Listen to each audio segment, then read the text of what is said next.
नमस्कार साथियों, एक बार फिर से आप सबका न्यू लाइट विद दीपक में बहुत बहुत स्वागत है। आज 21वां दिन है अमीन की कोर्स का। आज हम लोग सीखेंगे अर्ध वृत्त, यानी कि वृत्त का आधा हिस्सा, उसका परिमाप कैसे निकलता है, उसका क्षेत्रफल कैसे निकलता है। ठीक, और फिर जब इसको हम पढ़ा लेंगे तब आगे आपको सिखाएंगे कि बंटवारा कैसे होता है। तो वीडियो को पूरा देखिएगा। अब बहुत ही आज मैं कुछ नए ढंग से आपको सिखाऊंगा। इतना सरल बनाया है कि इतना सरल, इससे ज्यादा सरल आपको कहीं मिल नहीं सकता। मैंने पूरा प्रयास किया है कि सबसे सरल तरीका आपको बताऊं, जिससे कि आपको समझ में आ जाए। देखिए, पहले थोड़ा समझ लेते हैं, रिवाइज कर लेते हैं कि जो पूरा वृत्त होता है उसकी विशेषता हमने क्या पढ़ी थी। उसका परिमाप हमने पढ़ा था 2 पाई आर। ये होता है इसका परिमाप। परिमाप का मतलब चारों ओर की भुजा। उसके बाद इसका हमने क्षेत्रफल देखा था, और इसका क्षेत्रफल में देखा था कि होता है पाई आर स्क्वायर, यानी कि पाई में आर का घात 2। ये और व्यास तो सेम रहेगा दोनों में, है ना। जैसे उदाहरण के लिए ये अर्धवृत्त है, ये पूरा वृत्त है, ये आधा। आधा का मतलब कि जहां से व्यास है, मान लीजिए इसका ये व्यास है और इस व्यास की लंबाई है 14 मीटर, तो इसके भी व्यास की लंबाई कितनी होगी? 14 मीटर होगी। तो जो अर्धवृत्त होता है और पूरा वृत्त होता है, दोनों में कॉमन क्या रहता है, समानता क्या होती है? त्रिज्या और व्यास ये दोनों बराबर रहता है। अगर उसी वृत्त को आधा कर दिया गया है तो, और बदलता क्या है? परिमाप बदल जाता है, यानी कि परिधि। परिमाप को यहां पर परिधि बोलते हैं। परिधि बदल जाती है और क्षेत्रफल बदल जाता है। तो मैंने क्या बताया कि त्रिज्या और व्यास नहीं बदलेगा, परिधि बदलेगी और क्षेत्रफल बदलेगा। तो क्या बदलाव होगा ये समझिए। यहां पर जो हमने पूरे वृत्त में परिमाप लिखा था, ये गणित के हिसाब से 2 पाई आर पढ़ा जाता है ना। तो अगर मैं इसको सॉल्व करूं आगे, तो 2 पाई का मान होता है 22/7 और आर का मतलब आर ही। तो और आगे ले जाइए तो 22 दूना 44 r/7। तो हम शॉर्टकट में सीधा सीधा ये भी पढ़ सकते हैं कि जो परिमाप होता है पूरे वृत्त का, वो होता है 44 r/7। हमें ये लिखने की आवश्यकता नहीं है, हम डायरेक्ट 44 लिखें, उसके बाद उसमें त्रिज्या का गुणा करके 7 का भाग कर दें तो सीधा परिमाप आ जाएगा। अभी मैं बारी बारी से चेक भी करूंगा। और क्षेत्रफल जो होता है वो होता है पाई, यानी कि 22/7 आर स्क्वायर। तो आप सीधा सीधा 22 r²/7 लिख सकते हैं, यानी पाई की झंझट ही आपकी समाप्त। पाई क्या चीज है, इससे कोई लेना देना आपका अब नहीं है। सीधा परिमाप निकालना है 44 r/7, क्षेत्रफल निकालना है 22 r²/7। ये हो गई पूरे वृत्त की बात। अर्धवृत्त की अगर परिमाप की बात करें तो यहां पर जैसे यहां से यहां तक जो है वही यहां से यहां तक है, तो उसका आधा परिमाप तो होगा ही, लेकिन इसमें ये वाली लाइन एक्स्ट्रा बढ़ जाती है। यानी कि पूरे वृत्त में और आधे वृत्त में, पूरे वृत्त में परिमाप के लिए इसको नहीं जोड़ा जाता क्योंकि ये अंदर है। परिमाप का मतलब चारों ओर की भुजा। लेकिन अर्धवृत्त में इसको तो जोड़ा जाएगा, इसको भी जोड़ा जाएगा, क्योंकि अब ये भी भुजा बाहर है, तो इसीलिए ये एक्स्ट्रा बढ़ जाता है। तो आधा परिमाप, यानी कि पूरे वृत्त का आधा परिमाप क्या होगा? पाई आर। और व्यास यहां से यहां तक व्यास क्या होता है? 2r। अब इसको सॉल्व कर देंगे जब, तो 22/7 हो जाएगा गुणित r धन 2 इंटू आर। इसको सॉल्व करेंगे जब, तो 7 दूनी 14, यानी कि 22 r/7 धन 2r। तो 22 r धन 7 दूनी 14 r/7। 14 और 22 कितना हो गया? 36 r/7। अब आपको यहां से लेकर के यहां तक भूल जाना है कि हमने क्या किया है। ये मैंने आपको दिखाया ताकि जो जानते हैं लोग, मैथ को समझते हैं, वो समझ पाए कि ये 36r/7 कहां से आ गया। मैं चाहता तो डायरेक्ट इसको लिख देता, लेकिन अब मैं लिख रहा हूं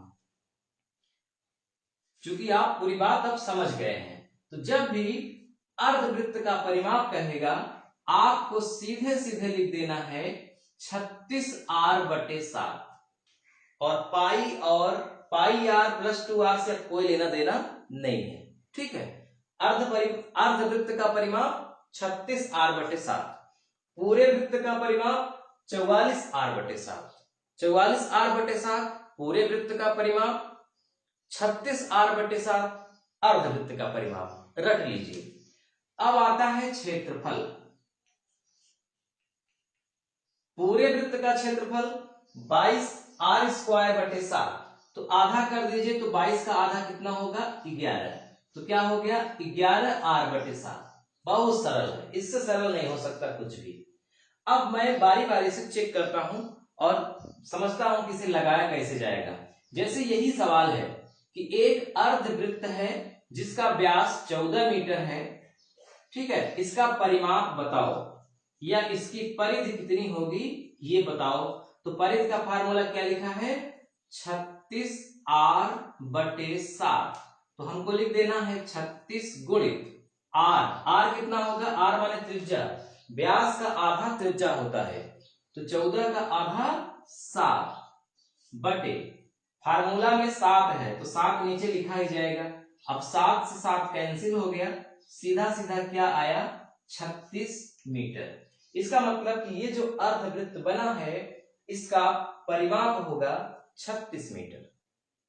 कैसे 36 आया आप समझ गए, हमने 36r/7 के हिसाब से हल किया।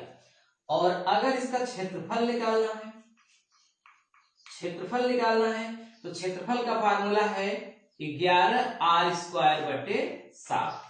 तो 11 गुणित r माने त्रिज्या, इसकी कितनी है? 7, और 2 बार लिखना है क्योंकि r में घात 2 है, तो 7 को 2 बार लिखना है गुणा के रूप में, और नीचे 7, तो एक 7 से एक 7 कैंसिल हो गया, और 11 7 77, और क्षेत्रफल के लिए वर्ग जरूर जोड़ा जाता है, वर्ग मीटर। परिमाप के लिए सीधा मीटर, क्षेत्रफल के लिए वर्ग मीटर। तो उम्मीद है कि आपको ये बात समझ में आ गई कि पूरे वृत्त और आधे वृत्त का परिमाप और क्षेत्रफल हम शॉर्टकट में आसानी से कैसे निकालें। ठीक है, तो आइए कुछ और सवाल लगा लेते हैं इससे संबंधित, ताकि आपका कॉन्सेप्ट और अच्छे से क्लियर हो जाए। ठीक है, मान लीजिए कि हमने एक प्लॉट देखा, प्लॉट की इस तरह की लंबाई है और इस तरह की गोलाई है। आपको निकालना है कि इस प्लॉट का क्षेत्रफल कितना है। तो इसके लिए पहले आपको ये जानना पड़ेगा कि ये वाकई में अर्धवृत्त है कि नहीं, क्योंकि अगर अर्धवृत्त नहीं रहेगा और आप अर्धवृत्त का फार्मूला लगा देंगे तो सही क्षेत्रफल नहीं आएगा। सही क्षेत्रफल तभी आएगा जब अर्धवृत्त रहेगा। तो अर्धवृत्त की पहचान कैसे करेंगे? सबसे पहले आप इसको यहां से यहां तक नापिए, ये जो खड़ी लाइन है इसे नापिए। अच्छा, उसके पहले आप कैसे जानेंगे कि अर्धवृत्त है? जैसे ये इस लाइन के इधर गोला है, अगर इस लाइन के इधर भी गोला होता ये, तो पूरा वृत्त होता। इसका मतलब कि इधर वाला हिस्सा कटा है। जब इधर वाला हिस्सा कटा है तो ये जो खड़ी लाइन है इसको आपने नापा, तो मान लीजिए आ गया 56 फुट। कितना आ गया? 56 फुट। अब आप क्या करिए, इस 56 फुट का आधा करिए। 56 फुट का आधा कितना होगा? 28 फुट। 56 का आधा 2 का भाग दे दो, 28। अब यहां से 28 फुट नापिए कि कहां पे जा रहा है। मान लीजिए यहां पे आ रहा है 28 फुट, यहां से भी नापिए 28, तो ये 28 फुट और ये 28 फुट। ये 28 त्रिज्या है, क्योंकि ये यहां से यहां तक व्यास है, तो व्यास का आधा त्रिज्या। अब यहां जो आपने बिंदु रखा है 28 फुट वाला, इस बिंदु से बिल्कुल एक सीधा यहां से यहां तक एक डोरी के माध्यम से या लट्ठे के माध्यम से, जैसे भी आप यहां से यहां तक नापिए कि ये कितना, मतलब यहां से बीच का हिस्सा और इसका भी एकदम बीच का हिस्सा। तो बीच का हिस्सा कैसे जानेंगे, यहाँ पे 90 डिग्री का कोण बनना चाहिए, यानी ये जो लाइन खींचेंगे वो सीधा 90 डिग्री पर जानी चाहिए, यानी कि गुनिया का प्रयोग करना है। गुनिया का प्रयोग कैसे करना है समझ लीजिए, यहां से 3 मीटर नीचे नापिए, यहां से 4 मीटर आगे नापिए और फिर इन दोनों को नाप लीजिए। अगर 5 मीटर हो गया तो समझ जाओ कि ये 90 डिग्री का कोण है, ठीक। और अगर 90 डिग्री का कोण है तो बिल्कुल सीधी ये बीच पर ही जाएगी। और जब ये बीच पर गई तो अब इसे नापिए कि कितना है। तो अगर ये भी 28 आ गई, जैसे यहां से यहां तक 28 है और यहां से यहां तक 28 आ गया, तब समझ जाओ कि ये जो चित्र है, ये जो प्लॉट है वो पूरी तरह से अर्धवृत्त है।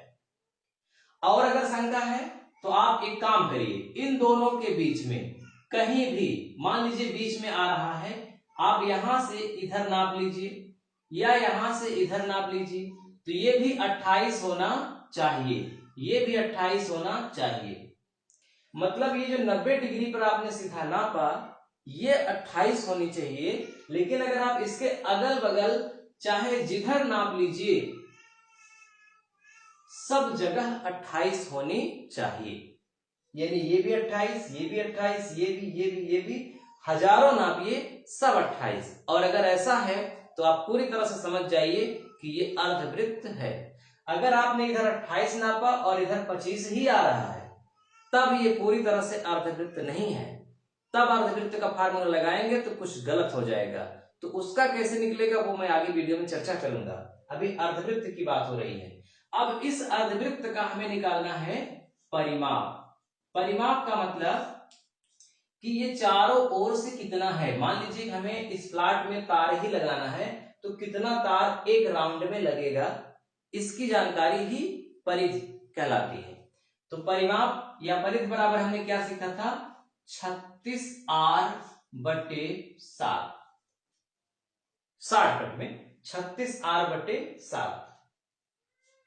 तो 36 r कितना है, त्रिज्या, यहां से यहां तक 28 है तो यही त्रिज्या है और यहां बटे 7। तो 36 का 28 में गुणा करो और जो आए 7 में भाग दे दो। तो चलिए मैं डायरेक्ट पहले भाग ही कर देता हूं, 7 का 28 में 7 चौक 28। अब 36 का 4 में गुणा कर दो, दोनों तरीका अपना सकते हो, 4 6 24, 4 3 12 2 14, 144 फुट। ये जो लंबाई है और ये जो लंबाई है, पूरी लंबाई 144 फुट होगी। यहां से यहां तक 56 फुट और शेष जो भी है तो कितना होगा, ये यहां से यहां तक कितना होगा। अब 144 में आप इसको घटा दीजिए 56 को, तो 14 में 6 गया 8, 13 में 5 गया 8, 88। इसका मतलब कि यहां से यहां तक 88 फुट है और ये 56 फुट है, टोटल 144 फुट। ये हमारा हो गया परिमाप। अब हम 144 फुट का अगर तार लगाएंगे तो एक राउंड पूरी तरह से कवर कर लेगा। 2 राउंड करना है तो 144 का डबल, 3 राउंड करना है तो 144 का ट्रिपल, जैसे आपकी इच्छा। अब इसका निकालना है हमें क्षेत्रफल। तो क्षेत्रफल निकालना है तो क्या करेंगे, क्षेत्रफल का फार्मूला लगा दीजिए, 11r² जब पूरा वृत्त रहता है तो 22r²/7, आधा है तो 11r²/7। या फिर और शॉर्टकट में हमने क्या बताया है, यही शॉर्टकट है, इससे शॉर्टकट क्या होगा, 11 गुणित 7, r कितना है 28 है तो 28 गुणित 28/7। 7 से 28 कट गया, 7 चौक 28। अब देखो 11 8 88, 11 दूना 22 और 8 30, 308। अभी 4 इधर बचा है, 4 8 32, 4 0 में 0 और यहां से लगा 3, 4 3 1232 वर्ग फुट। ये जो अर्धवृत्त का क्षेत्रफल आया वो आया 1232 वर्ग फुट। अगर आप उत्तर प्रदेश की बात करेंगे प्रतापगढ़ क्षेत्र की, तो यहाँ पर 1361.25 वर्ग फुट का एक बिस्सा होता है।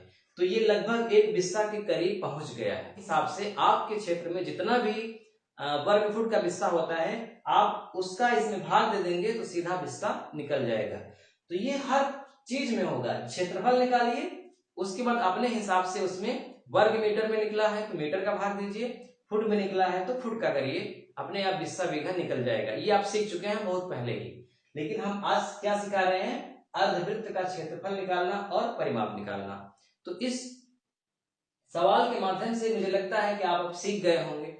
अब अगले वीडियो में मैं आपको इस तरह के वृत्त के बारे में बताऊंगा जो कि अर्धवृत्त नहीं रहेंगे, यानी कि वृत्त का चतुर्थांश और वृत्त के चतुर्थांश से भी छोटा।